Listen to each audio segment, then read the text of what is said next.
Nearly 20 years after closing its doors, Elmira's Brand Park Pool is still standing. But the city says the nearly 75-year-old structure is crumbling and beyond repair. As you can see, there are now several trees that are growing through its foundation. And now it appears the pool has one lifeline left to save it from the wrecking ball. The problem was discovered after 15-year-old Eric Blandford cut his foot on one of the pieces of glass. The glass came from one of the windows that surrounds the pool. Okay, we've had glass thrown in the pool overnight. We found it this morning about 10:30 and closed the pool down. We're in the process of draining right now, which could reopen tomorrow, could not. In the summer of 1985, WETM reporter Cindy Fields covered a case of vandalism at the Brand Park Pool. This recently recovered video shows the pool at the height of its popularity. At the time the pool was closed, there were some 300 children swimming and enjoying the cool water. 150 children were from the Summer Cohesion Program from Southport. The remaining children were youngsters from the neighborhood. The Chemung County Historical Society says the first Brand Park municipal pool was built in 1926. It was destroyed by a flood in 1946. The Brand Park Memorial Pool opened in the summer of 1949.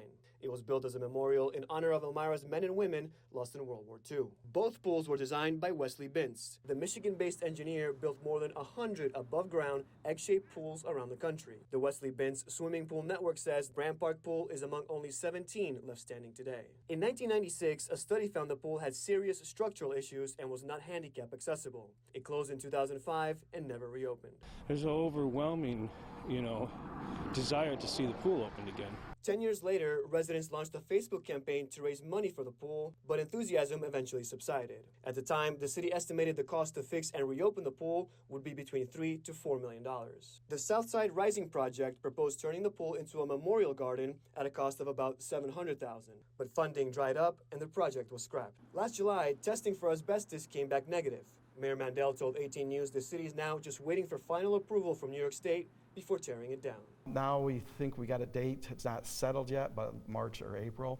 One thing we didn't realize is we have to get approval from the state, because I believe years ago they did get a grant from New York State Parks and Recreation and Preservation.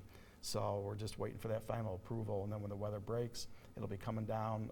We'll be building on a splash pad. But I do want to mention this too, is that we're waiting to hear from our Downtown Revitalization Initiative application, see if that gets approved.